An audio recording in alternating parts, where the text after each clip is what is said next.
ये बहुत sticky business है। एक बार आपने आपका जो ब्रांड है वो एस्टेब्लिश कर दिया तो उसके बाद में आपके जो मार्जिन है they actually can start building and that's what we are expecting. नमस्ते दोस्तों, आपका वैल्यू एजुकेटर चैनल में स्वागत है, जहां आप सीखते हो स्टॉक मार्केट में इन्वेस्ट करके आप कैसे पैसे बना सकते हो। तो मेरा नाम है शशांक और ये वीडियो में हम डिस्कस करेंगे पिरामल फार्मा के Q4 23 के रिजल्ट्स कैसे रहे।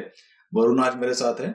मैंने और वरुण ने एक डिटेल वीडियो क्रिएट किया था पिरामल फार्मा रिलेटेड। उसमें काफी डिटेल में हमने अलग अलग बिजनेस सेगमेंट जो है पिरामल फार्मा के वो एक्सप्लेन किए हैं। तो वो जो वीडियो आप देख सकते हो, ये वीडियो में विल कवर अबाउट की करंटली बिजनेस में क्या क्या अलग अलग चैलेंजेस आ रहे हैं उनके अलग अलग सेगमेंट्स में, या इसके अलावा करंटली कितना कैपेक्स कंपनी ने किया है, या ग्लोबली जो स्लो डाउन हुआ है उसका इफेक्ट पिरामल फार्मा के बिजनेस में कैसा हुआ है, आगे जाके कंपनी का क्या ग्रोथ का प्लान है। ये सब के बारे में ये वीडियो में काफी डिटेल में डिस्कस करेंगे। तो यदि आपने अब तक वैल्यू एजुकेटर चैनल को सब्सक्राइब नहीं किया होगा तो जरूर सब्सक्राइब कर लीजिए और बेल आइकन पे क्लिक कीजिए ताकि ऐसे जो वीडियोस है आपको कंटिन्यूअसली मिलते रहे।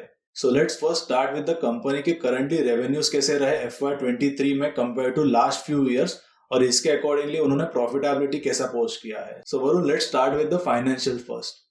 सो यदि आप अभी पिरामल फार्मा के FY23 के रेवेन्यूज देखोगे, सो उन्होंने एक 7,000 करोड़ के आसपास का रेवेन्यूज किया है एंड एबिटा मार्जिन्स बहुत गिर गए हैं। तो मतलब ये चार्ट में आप देख सकते हो कि like EBITDA margins have not been this low since 2016, it has fallen to a multi year low.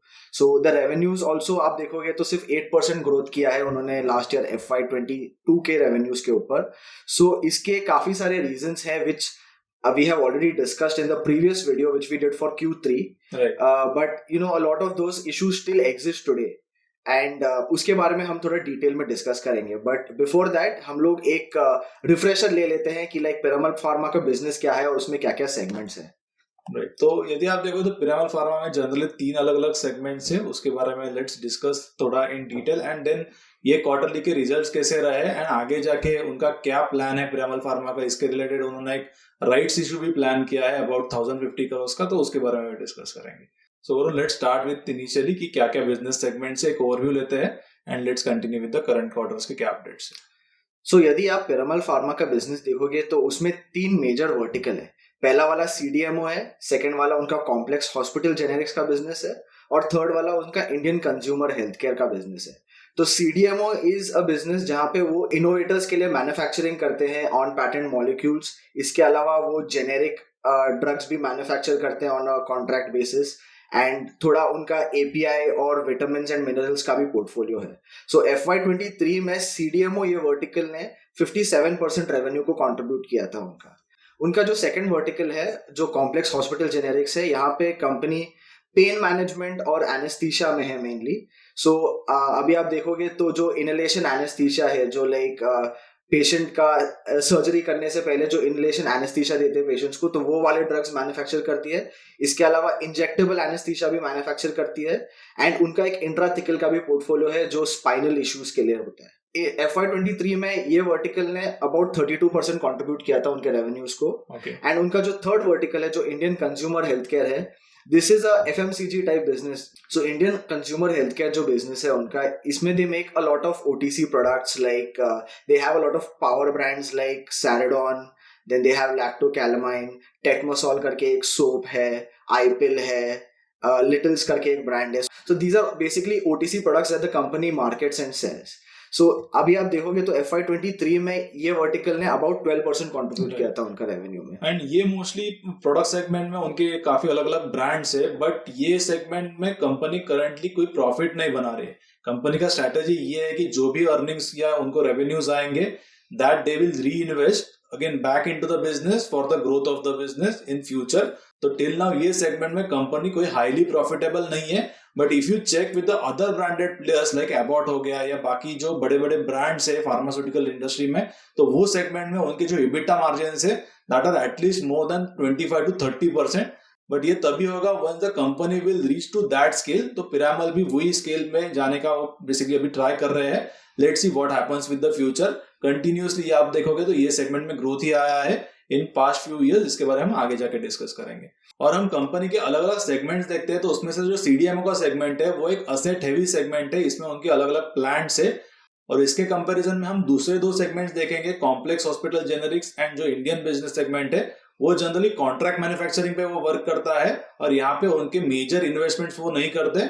Major investment जो है वो सीडीएमओ के लिए ही है। और सीडीएमओ बिजनेस सेगमेंट में और एक इंपॉर्टेंट चीज आपको ये देखना है कि ये कंप्लीटली 100% सीडीएमओ जो है वो इनोवेटर्स के लिए नहीं है, जिसे सुवेन फार्मा करता है। यहाँ पे लगभग 45% जो उनका रेवेन्यूज है वो उनका इनोवेटर्स से आता है, बचा हुआ 50-55% जो रेवेन्यूज है वो उनका जेनेरिक जो अलग अलग ड्रग्स वो मैन्युफैक्चर करते हैं ऑन अ कॉन्ट्रैक्ट बेसिस, इससे आता है। बट कंपनी इसको सीडीएमओ ही कहती है, so that you have to remember. So अभी हम उनके अलग अलग सेगमेंट्स ने कैसे परफॉर्म किया है over the period of time और करंटली ये क्वार्टर में क्या चैलेंजेस आए कंपनी को, इसके बारे में डिस्कस करते हैं। तो पहले सीडीएमओ बिजनेस सेगमेंट से शुरू करते हैं। तो आप अगर सीडीएमओ बिजनेस में देखोगे, ये साल उन्होंने क्लोज टू 4000 crores का रेवेन्यू किया है, which is like a very flat base. Last year they did about 4000 crores of revenue. It's a 1.4% growth in revenue. So CDMO business FY23 में काफी फ्लैट रहा है।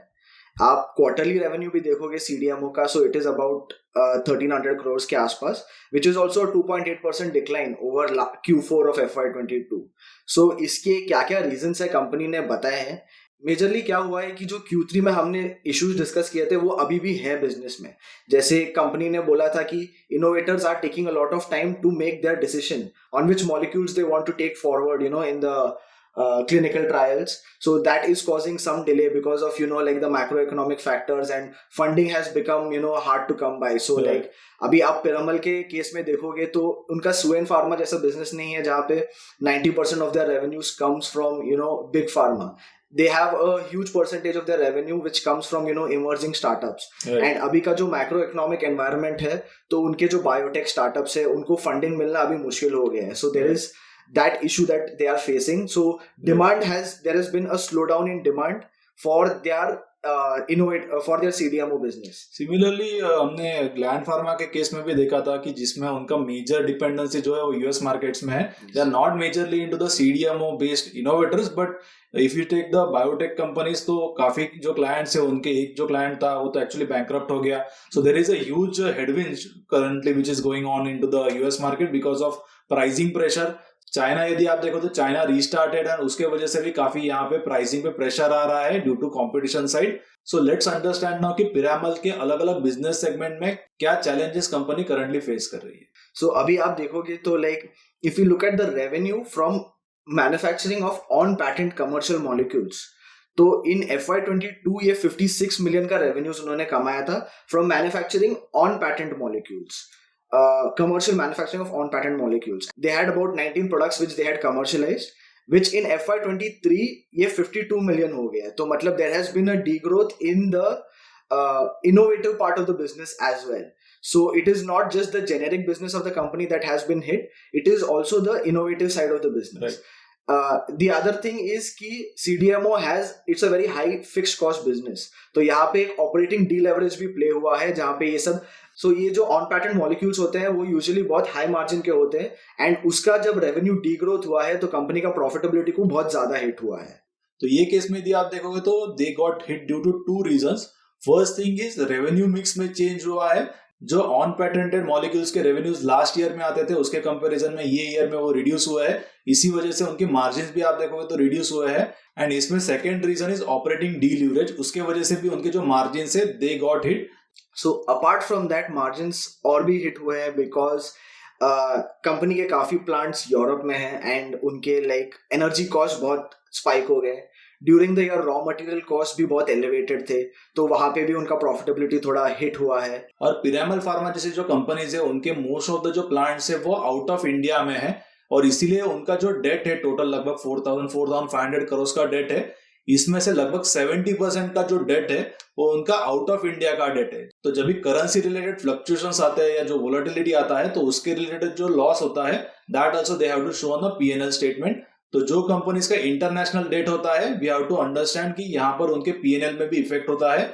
आप मेक मनी ऑर्गेनिक्स का भी केस देख सकते हो. उनके भी P&L में लास्ट 2-3 क्वार्टर से यहाँ पे उन्होंने कुछ लॉस पोस्ट किया है एंड रीजन यही है कि फॉरेक्स की जो करेंसी की वोलेटिलिटी है उसके वजह से उन्होंने जो लॉस है वो P&L में दिखाया है.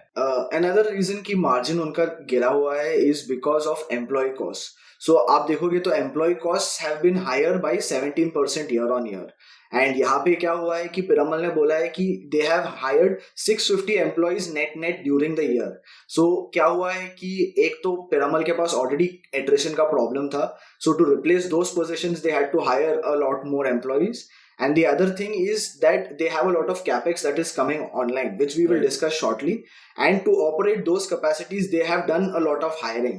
So वहाँ पर you can see that you can see a 17% increase in employee costs, which has also hit their margins during the year. इसके बाद में अभी हम नेक्स्ट जो बिजनेस सेगमेंट है कॉम्प्लेक्स हॉस्पिटल जेनरिक्स का, उसके बारे में डिस्कस करते हैं. तो यदि हम पिरामल का CHG वर्टिकल का रेवेन्यू देखेंगे तो यहाँ पर they have done a decent growth, where they have like a 14% growth year on year over FY22, and on a quarterly basis if we look at it, then there is a 27% growth in Q4 compared to Q4 last year. So ये जो company का business है, it is a very profitable business, क्योंकि ये जो products company बनाती है वो थोड़ा नीश है एंड कॉम्प्लेक्स है मैन्युफैक्चर करने के लिए, and it is very hard for competitors to enter into this business. So this is a very secure business for the company. So ये वर्टिकल में एक जो मेजर इशू कंपनी को आया था वो उनका इंजेक्टेबल एनेस्थीसिया में आया था. तो यहाँ पे लाइक वी डिस्कस्ड कि लाइक इंजेक्टेबल एनेस्थीसिया का प्रोडक्ट्स कंपनी खुद नहीं बनाती है, वो अपने CMO से मैन्युफैक्चर कराती है. तो उनके CMO के पास कुछ सप्लाई कंस्ट्रेंट्स थे during the year, because of which they were not able to produce as much as they would have needed.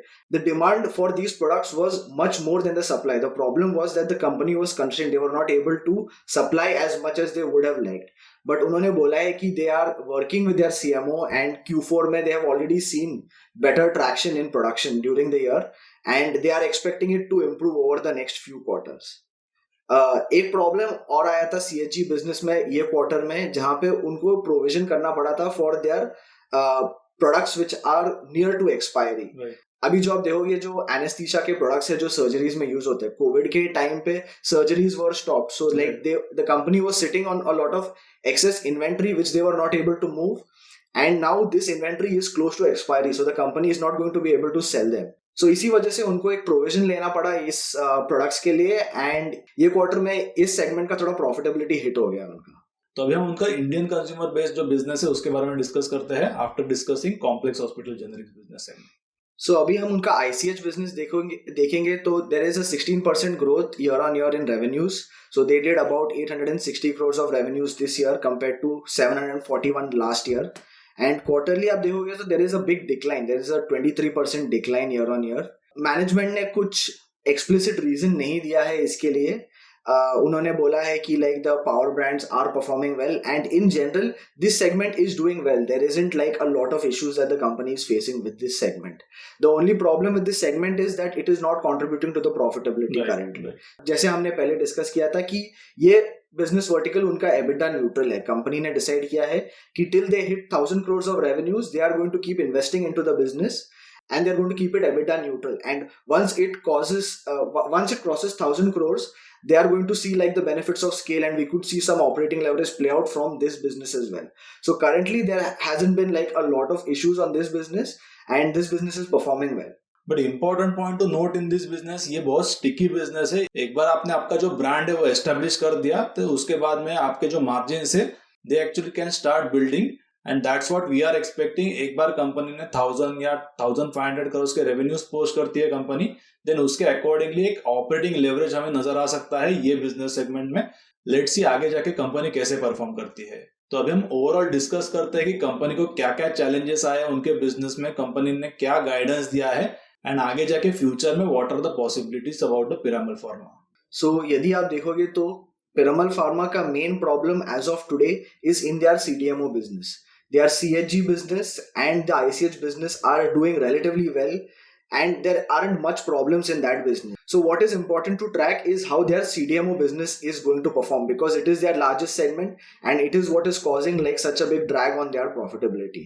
Management ने इस क्वार्टर में बोला है कि they are seeing a demand revival over here, Q3 में management ने बोला था कि because of the macro economic environment innovators are taking time to make that decision, but the management has said that they are seeing a healthy amount of demand, like they are filling out a lot of RFPs, which is request for proposal. So when innovators, when they want a CDMO partner, they issue a request for proposal, which is they are inviting bids for companies. So the company has participated in a healthy amount of RFPs during the quarter, is what they have said. They've also seen like a lot of purchase orders for approved on-patent commercial molecule manufacturing during this quarter. And so management has said that the CDMO business is going to start improving sequentially from here.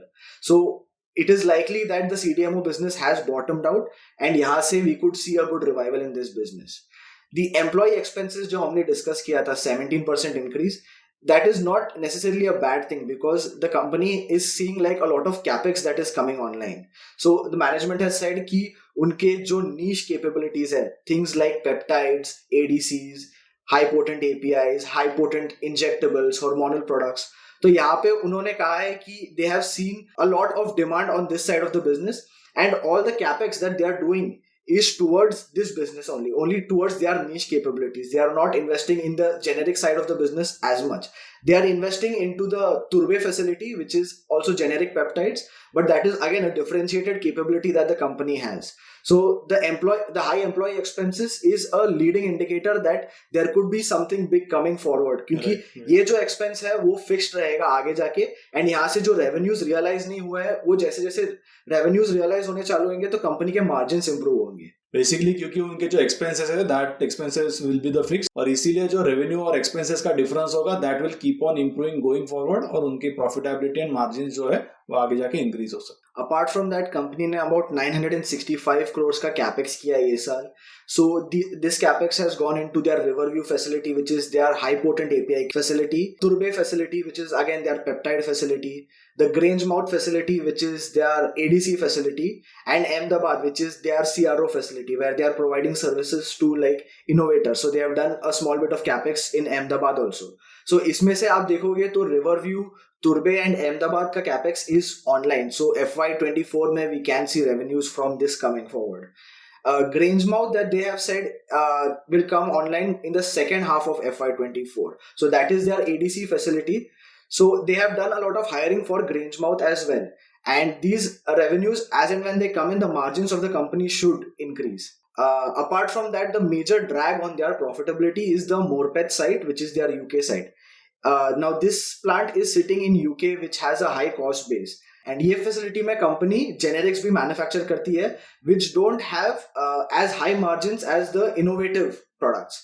And अभी क्या हो गया है कि यहाँ पे cost बढ़ गए हैं, because energy costs are high, employee costs are high, plant maintenance costs are high. So ये plant का जो profitability है that has really gone down. But the management has said that they have dealt with all of these issues and they are expecting the profitability of this plant to improve. So this plant is one of the major reasons why the CDMO business is not as profitable as it can be. And the management has said that they are seeing a demand revival and like it's going to be contributing to the profitability soon. Apart from that, in the CHG business, the management has said that they are seeing a shift from desflurane to sevoflurane. If you look at sevoflurane, then Piramal has the largest market share in the US for sevoflurane. They have huge capacities for sevoflurane, and desflurane is the next generation of gas. But what the management has said is that they are seeing a shift from desflurane towards sevoflurane, and they expect this trend to continue over the next few quarters. And they have said that they are in a good position to capture this increased demand of sevoflurane, because they are increasing capacity at their Bethlehem facility in US. They are going to be increasing capacity at their Degwal facility in India, and they are going to be increasing capacity at Dahej, which is where they manufacture the KSMs for this segment. So we can expect a margin improvement in the CHG business as well. So apart from that, if you look at the ICH business, it did about 860 crores of revenue this year, and there is a good chance that it could hit 1,000 crores in FY24. So agar wo ho gaya, then we could see a good increase in profitability for this business during the year. So Varun ने जैसे बताया कि Piramal pharma लगभग 965 करोड़ का capex कर रहा है, वैसे ही काफी अलग अलग pharma and chemical companies capex कर रही है. मुझे लगता है करंटली इंडिया में जो केमिकल एंड फार्मा इंडस्ट्री का स्ट्रक्चर है that is as good as और it is a similar phase which we are going through when IT industry 2000 year में था. So I think in next 5 to 10 years ये दोनों industries में एक huge growth आ सकता है. तो जब भी कोई एंड इंडस्ट्री में ग्रोथ आता है तो प्रॉक्सी प्लेयर्स जो होते हैं they get the maximum benefit. तो यहाँ पर जो ग्लास लाइनिंग रिएक्टर मैन्युफैक्चरर्स है या प्रोसेस इक्विपमेंट मैन्युफैक्चरर्स है, जो बेसिकली इंजीनियरिंग कंपनीज है जो अलग अलग equipment pharma and chemical industry के लिए मैन्युफैक्चर करती है, तो ये इंडस्ट्री में मुझे लगता है कि एक बूम करंटली आया है। तो ऐसे ही हमने एक माइक्रो कैप कंपनी में इन्वेस्ट किया था जिसके रेवेन्यूज जो है लगभग 100 करोड़ के उन्होंने पोस्ट किए थे FY23 में, और ये कंपनी में हमने लगभग 4 to 5 मंथ्स पहले इन्वेस्ट किया था एंड ऑलरेडी ये जो स्टॉक है वो डबल से भी ज्यादा यहाँ पर आप देखोगे तो उसने रिटर्न्स दिए है। और करंटली लास्ट 9 to 10 मंथ्स में हमारे माइक्रो कैप क्लब के पोर्टफोलियो में हमें लगभग 37 to 38% के रिटर्न्स मिले हैं। तो यदि आपने अब तक माइक्रो कैप क्लब को ज्वाइन नहीं किया होगा तो इसकी जो लिंक है आपको नीचे डिस्क्रिप्शन में मिल जाएगी। आप सारे उसके जो डिटेल्स है आप मेरे वेबसाइट पे जाके चेक कर सकते हो। और आपको पिरामल फार्मा का वीडियो कैसे लगा जरूर आप मुझे नीचे कमेंट सेक्शन में लिख के बता सकते हो। और ऐसे ही अलग अलग स्मॉल माइक्रो या मिड साइज की जो कंपनीज है उनके ऊपर डिटेल वीडियो आपको यदि चाहिए होगे तो जरूर आप मुझे नीचे कमेंट सेक्शन में बता सकते हो कि आपको कौन कौन से स्पेसिफिक कंपनीज में डिटेल वीडियो चाहिए। Will definitely create those videos for you. तो अभी हम नेक्स्ट सैटरडे को 11 o'clock को मिलेंगे with the detail analysis of one of the micro and small size company.